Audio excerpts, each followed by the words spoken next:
वार्डरू नलकूप चोरी थाना अभियोग कले ग्रामवासी। आज भद्रक जिला बासुदेवपुर पौर परिषद अंतर्गत 17 नंबर वार्ड्रे 7 रु अधिक नलकूप सोमवार अधराति चोरी होता स्थानीय ग्रामवासी बासुदेवपुर थाना अभियोग कर पौरपालिका तरफ ग्रामवासी को किसी नलकूप प्रदान कर चोरी होइथिबारु ग्रामवासी पानी पई असुविधार सम्मुखीन हेबो बोली ग्रामवासी कहते।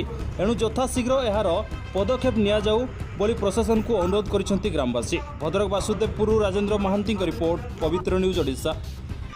बनदास कौन है थाना को आसते कौन देखो आम गाँव में जो सोमवार राति प्राय 12:30 गोटे मध्य आम गाँव में जो सरकारी टिओल बस पर्सनाल टिओल आसंता काली राति चोरी हो जाए से आम अभियोग कर ग्रामवासी को लेकिन आम थाना को कम्प्लेन देवाक आसती। केतरा टेबल चोरी होई 7टा कौ समय केमती कौन से कौ राति 12:30 गोटे मध्य चोरी हो अभियोग थाना कले? आज्ञा अभियोग थाना करुचु ये विषय तुरंत पुलिस प्रशासन के पदक्षेप नेले आम निजको धन्य मन कर। श्रीकांत जेना आज थाना को आसले कौन थाना को आसले पर एमती प्राय या पूर्व बैटेरी चलूला गाड़ी जो मैंने अच्छे फरुलर बैटेरी चलूला या पूर्व मोटर भी जाइए टिओल मोटर आप गोटे 2टा टिओल जाइए बट आज काली राति प्राय 7टा मिनिमम 7टा जी अनुष्ठान जो हरिजन बस्ती रही से टिओल टोटाल ना तो से बाबद को आम थाना आसलु अभियोग देवाई।